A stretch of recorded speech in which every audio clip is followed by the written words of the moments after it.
what's going on, everybody? Welcome back to the Chasing Dreams podcast with Charlie and Justin. We're on episode 154. And Justin, you and I are recording remotely due to an illness on your end. So I got to check in with you, of course. Naturally, that's going to be the first step and see how you're feeling now. Because I know it was a rough couple days. Oh man, it's been a rough week for sure. Yeah. That's the one thing with having kids is they don't tell you that part in the instruction manual. That everything they get, you end up getting as well. So, yeah, my wife actually she got it from Sutton first, and then I got it from her. But yeah, the flu virus version A or strain A, whatever you want to call it. Took a course through our house this week, and it was bad. It was not fun. It was not the typical flu with nausea symptoms and stuff. It was more respiratory and just coughing, wheezing, a lot of really bad headache and fever. I ran a fever for like 3 days. So yeah, it was tough, but Yeah. we're on the other side of it now. I mean, obviously my voice has still got a little, crackle and a little cough here and there, but I feel like we're definitely on the other side of it now. Well, I think it's definitely interesting how, and I'm not trying to go down a rabbit hole at all here. I just want to make mention that it is interesting. And this is not meant to be a politically charged comment. So hopefully people don't take it out of context.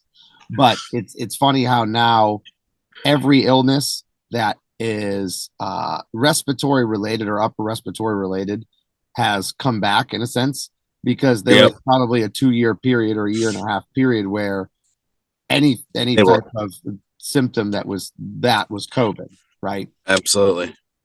And now everything's starting to come back, and I think that was just more or less that people were under the assumption that anything that was upper respiratory was COVID at the time. So like there was no other, like I didn't talk to a single person for 2 years that had the flu, and now that the pandemic is dubbed over as of late, I guess, as of the past few months, then now all of a sudden everything is flu related again. Exactly.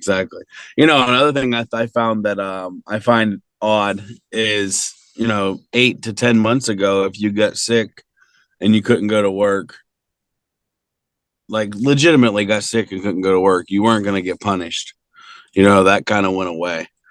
And that's true. Now that the pandemic is over, people are back to worrying about their jobs and not so much worrying about their fellow American or fellow human, so I should say, and staying home because they don't want to get somebody sick at work. Mm-hmm. I feel like you're gonna start seeing people push through and go back to work when they're sick again, getting more people sick.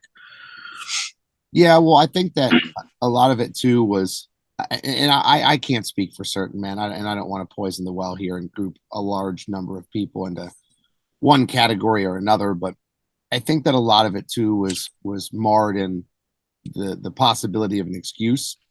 So a lot of times I know people that even if they were just a little bit tired would say, "Oh, I think I'm coming down with something," and then I agree. Brush it off as like good Samaritan behavior. Well, I don't want to get everybody sick, so I'm just going to stay home for 2 weeks.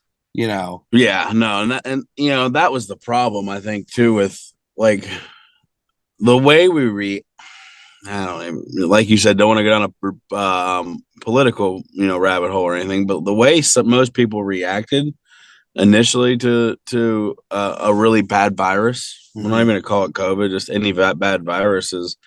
That initial reaction to I don't want to get everybody sick, that was almost heroic. But then you're right, there is people that were abusing it, and I have allergies, or I have a sniffle, I'm going to stay home for 2 weeks or a month or whatever. That they definitely,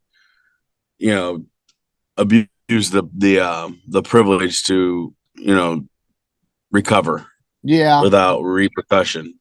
I think that a lot of it too, when you look at it like objectively, I think a lot of it started to go away genuinely because of a little bit more of like an understanding. Like me personally, not that I would ever undermine the severity of it or how it affected people or how it impacted people.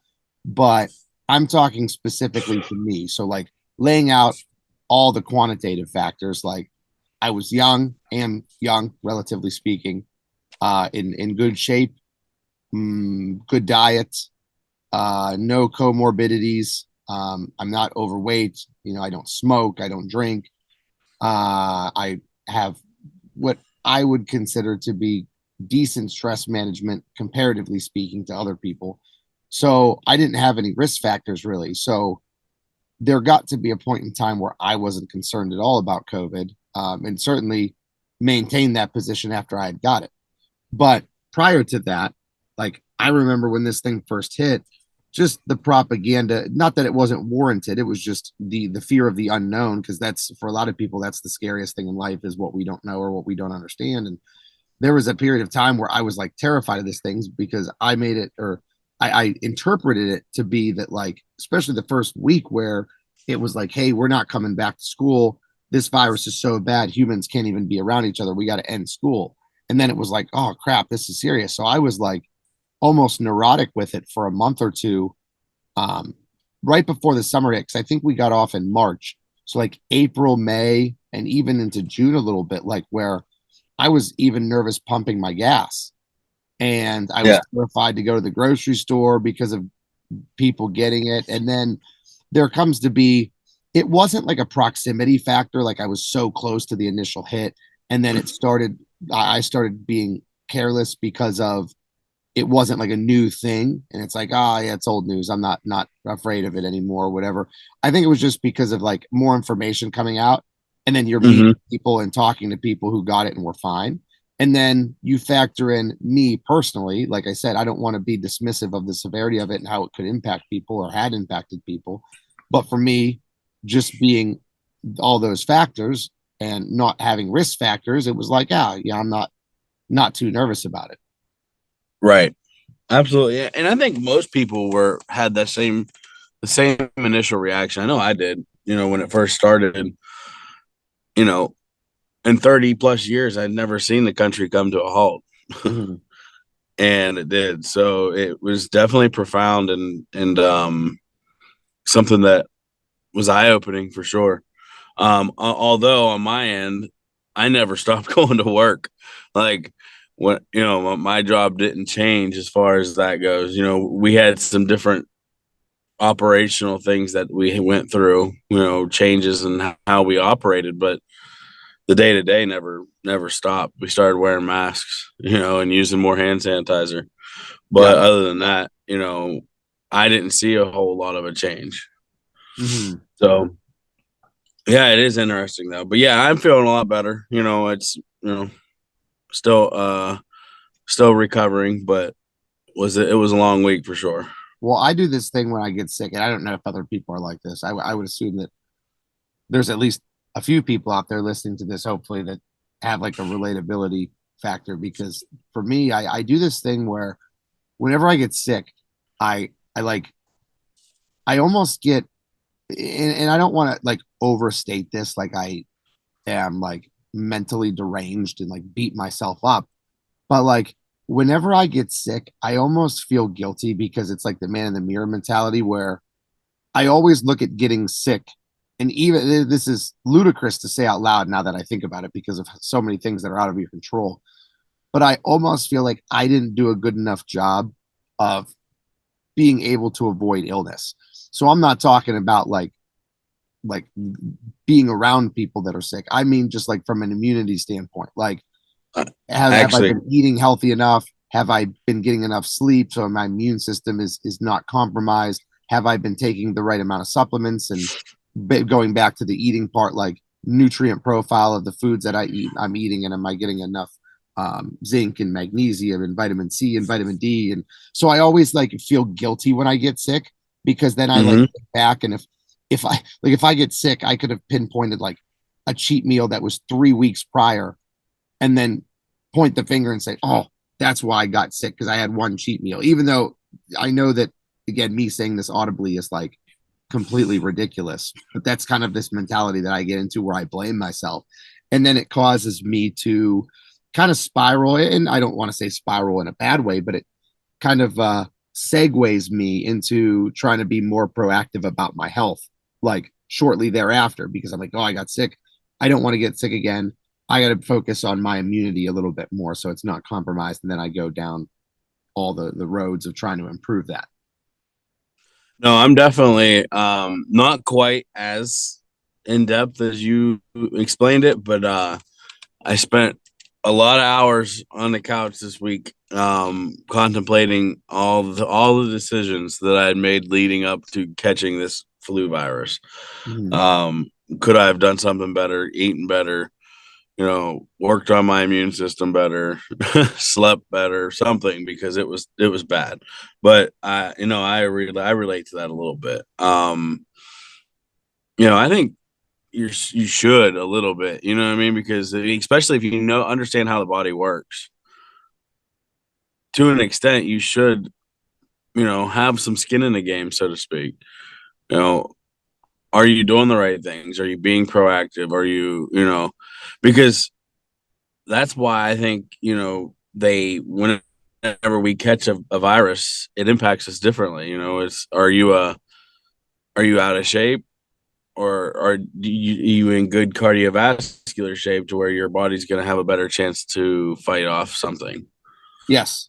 So I think there's validity to what you're saying. You know what I mean? Like I think you're a little off base, like you said, just because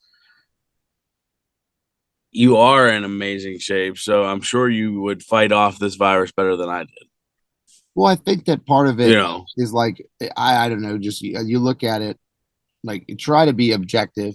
And I look at my body as almost like a mechanism of preparedness, so to speak. So, like, how yeah, prepared is my body to meet the demands that I need it to meet?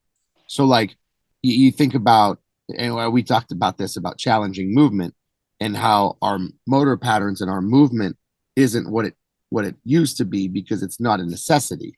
But then you think about how the body is, and you think that it's only a necessity until it's a necessity. Like, think about if I have to outrun somebody or something. Like, is my body prepared to run and to sprint at, how many people can say, if they're truly honest with themselves, how many people, what percentage of people in today's society can say that they are able to run an adequate distance or an adequate speed if needed? Like, I would say very it's little. small, probably. I mean, I don't even want to throw like arbitrary numbers out there, but I think it would be small, really small percentage of people, unfortunately. I agree. I definitely agree. That goes back to the automobile conversation we've had several times. We've as a society we've lost the need to have to be able to run. Yeah. Hmm. So but that's a great point. You know what I mean? Like, can you run versus can you run? Meaning, can I take off and run across the yard? Sure, probably. But can I run if I need to? My life depends on it. There's a cheetah chasing me. Yeah. Not saying I don't know anybody that could outrun a cheetah, but I'm saying, like, if you know, can you or can you? Hmm. Well, I mean, That like, is the question. that's what I look at, like I said, my body as like a thing of preparedness.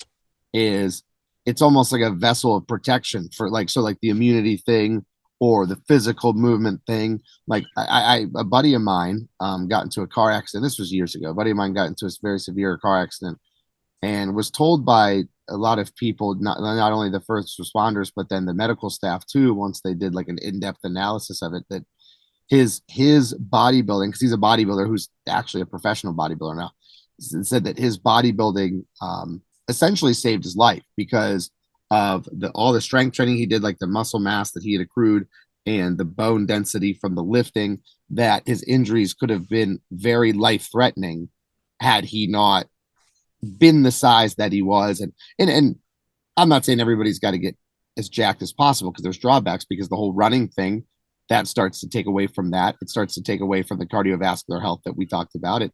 Yeah, obviously, anytime your body weight is elevated for too long of a period, there could be some health complications. So I'm not saying that it's just because, um, or that being jacked is the best route, but there was an element of physical preparedness there where he was physically capable to endure what life threw at him. And I think that health needs to be looked at that or looked at through that scope, and your body needs to be looked at through that scope, just because I think that we can look at our body as a way to protect us against things that are coming. Absolutely. And I think that too, Absolutely. like when I look at health, and this is interesting, and I think that we should probably go to a commercial break before I segue into this, because I think that it's like a really, really lengthy discussion. But for whatever reason, health seems to be looked at differently than other areas of our being, and I feel like this podcast is very organic in nature, and it's very coincidental because every time you and I start talking about something, and maybe this is just a product of me talking to so many people, but every time we have a topic that gets brought up, I think, oh, I was talking to somebody at the gym about this, or I talked to someone at school about this, or I just had this conversation with someone. So there's like the real life element, but I did just talk to somebody about health and some health parameters and how we tend to look at them a certain way. So I think we should go to a commercial break and then talk about that when we come back. How's that sound? Sounds like a great plan. All right. So, ladies and gentlemen, we'll go to a quick commercial break and we'll talk more about our health when we come back. As listeners of the Chasing Dreams podcast, we know that you demand the highest quality at all times. If you're interested in quality, look no further than Beast Mode Baking. Beast Mode Baking aims to bring the highest quality, creative, and of course delicious baked goods to your home with nationwide shipping. All orders need to be pre-ordered to ensure they're packed fresh and shipped out to you as soon as possible. Beast Mode Baking offers a flat rate of $15 for shipping due to the size and weight of the cookies and doughs. So if you're interested in Beast Mode Baking, please contact CEO Shannon Knorr. That's at SKNORR13 on Instagram and order your delicious baked goods today, because every time you support them, you're supporting the podcast as well. And we are back from our commercial break. All right, Justin, prior to the break, we had went into a lengthy discussion about our health and stuff. And I told you how health seems to be different from a lot of other areas in life. And that marking or that adjective, like, character trait that I wanted to pinpoint in regards to health is that we always seem, and this is my observation, and I don't want to group everybody in here as well, but like, it seems like most people are reactive with their health and not proactive. So the discussion I had at the gym that I aforementioned, we were talking about how a lot of people don't get into the gym in their adulthood until something happens to like force them into the gym. So I have a heart attack, and then that's like a scary, potentially life-threatening situation.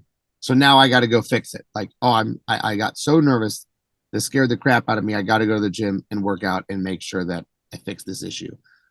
And a lot of health parameters seem to be in that vein. Like, okay, I mean, and even you can attest to this. Instead of being proactive and living a healthy lifestyle from the jump, or having it be ingrained in me and being something that I've been brought up with my whole life, I get overweight. And then I get to the point where I'm reactive. Okay, I'm reacting to the fact that I'm overweight. I got to fix it. It's kind of like a fix it mentality versus just keep it fixed and maintenance mentality. And health seems to be like that in so many regards. And I think that illness for me tends to be that way. Like, I tell myself I'm going to be as healthy as humanly possible. And while I maintain that to a large degree, when I get sick, it's reactionary and I pick it up a notch. And now I'm like, okay, I got to be so much better than I am. You know what I mean?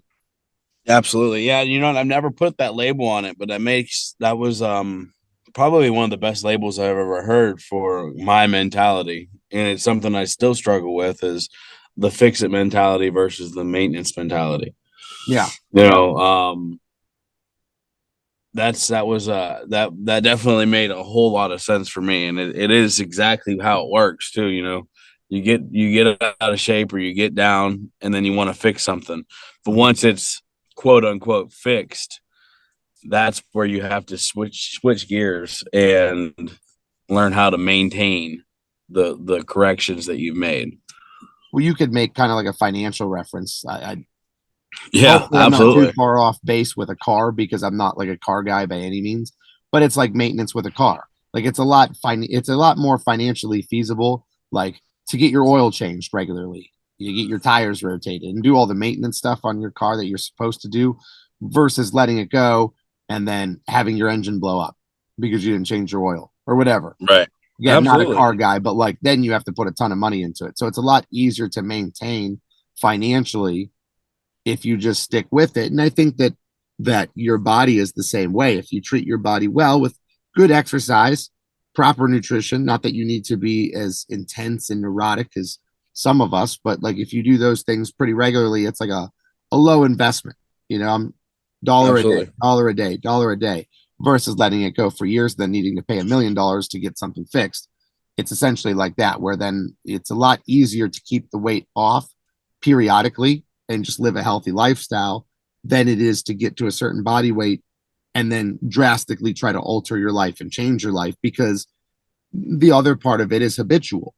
Maybe it's not only is it harder in terms of difficulty, but then it's harder in terms of maintaining that type of performance. So like if we'll use the overweight one. If I get really overweight, not only is it going to be more difficult for me to lose that weight, but then it's going to be more difficult for me to keep that weight off because of habits, because I'm not used to those habits. Versus if I am 30, just turned 33 a week ago. If I'm 33 years old and I've been healthy my whole life, those habits are already pre-established. So I'm not going to have a difficult time eating well, or I'm not going to have a difficult time exercising, or I'm not going to have a difficult time sleeping enough because I've done it my whole life. So it's even habit forming too. So for whatever reason, we seem to like be so reactionary with health, and we're never proactive with it. It seems like it's like they take something to scare us to kind of like put us in a motivational state to fix things. And I often wonder what's it going to take for society, for everybody to become proactive instead of reactive. Is it going to take a small group of people to create a movement to catch ground, to get traction to make that work, or is it going to be an illness like a virus or something like what's it going to take? You know what, man? What's it? I know you're saying that rhetorically, like you're not actually asking that. You're just kind of saying, I mean, you're proposing the question, like, but not really Yeah, expecting a response. But I think that I have an answer, and it's an unfortunate answer, and one that I don't even like saying, but it won't. I don't think it will fix itself. And the reason I say that is because it's if COVID didn't fix it, what will? Because I right. remember having this exact conversation with a myriad of people early on. We talked about it. We did talk about it several times where we said this Yeah. is that you can look for silver lining in bad situations, and COVID was no different. And I looked at it as this was an opportunity for Western culture to revamp the things that we do. And there was this huge push in terms of marketing, and like in the supplement industry, of course, but even like in the world, like we were such a health centric, health focused society for what, 2 months? 2 years.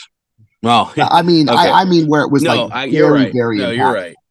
And Yeah. then, so I would say, yeah, it was upscaled for 2 years, but I would say there was 2 months It was of a hyper intense focus. change. Yeah. And then the 2 years, I think the 2 years, you're right, 2 years was elevated, but over the course of those 2 years, it was like there was like a negative Trickling down. correlation. Yeah, it was going down. There was like it was linear progression downward. So we got further and further away of caring. Again, it was kind of like could be recency bias because you're a little bit more alert when the problem first arises and it's like initial stages. Um, but yeah, I feel like I was really excited initially. Not that I was ever excited for a worldwide pandemic where tons of people die, but like I was really excited in the terms of To what see I the thought this byproduct. could change for. Yeah, yes, for sure. I thought Why this could not? change I mean, society. there's no reason to, you should never feel bad about trying to see that silver lining, because the bad stuff's going to happen. Inevitably. And you know what I mean? So I think the best way to make it through the bad times is to prepare and to find a silver lining, find a positive in a negative. Yep. Um, And that was probably the best silver lining we could ever have is we had the potential to change the perspective of Western civilization.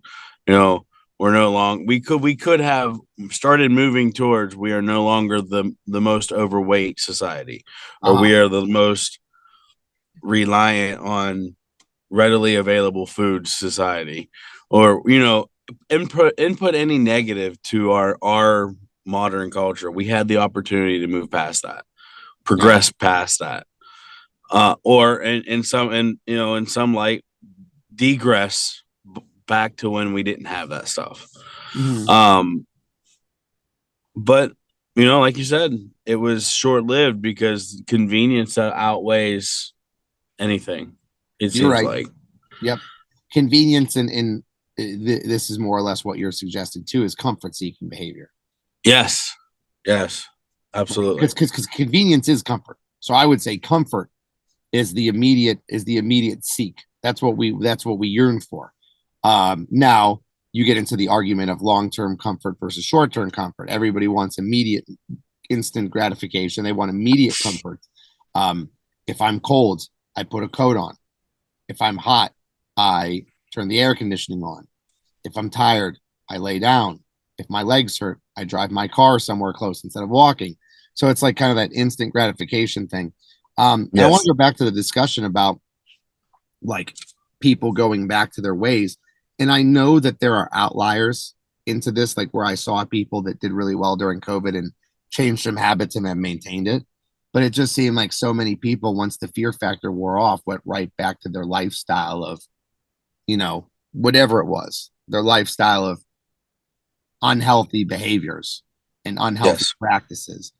And so that's why, like I said, that's why I don't think that anything will change it, because if like a worldwide pandemic that ran the course of years where we were wearing masks and people were dying by the hundreds of thousands, I don't even, to be honest, I don't even know the exact figure that they're proposing of the people that died, but it was really, really catastrophic in the grand scheme of things. And then you go down the vaccination route, and that's very controversial to say the least, and very polarizing with a lot of people. And I felt like if that didn't do it, you know, here we are. What will? What will change Right. people? No, I agree. I agree. And it's sad. It is sad because change is not hard, from any by any stretch. It's difficult, but it's not hard. Yeah, It's just a matter of making good choices. And yeah. I I'm would not say I would put any a good. change on the words there to clarify, because I know what you're saying. It's it's difficult. It's not complicated. Mm, exactly. Yes, you're right. That definitely is more understandable for sure. And I'm not trying to, say that I even do the things that I'm saying, because in a lot of cases I don't. But I'm speaking for myself and for everybody. Is I wish we could. I wish we could see a fundamental shift, in a long term fundamental shift in society and the way we think about health. Yeah, Because if we did, if you wanted to take it down a political route, you would give less power to the pharmaceutical companies, just for an example. But for a holistic route, like, you get to be here longer with your families. You don't have to spend as much money and time fighting illness, and as in general, yeah, because you're you're holistically you're healthier. So if you focus more time and effort being healthy, you get to be healthier. Like, I know that doesn't sound right. I'm probably not saying it exactly the way I want it to come out, but I don't know. It just seems like the smartest route. hmm and I You think know, that you come can. Just go ahead. I'm sorry. I was just saying, coming from this, the smartest age in mankind.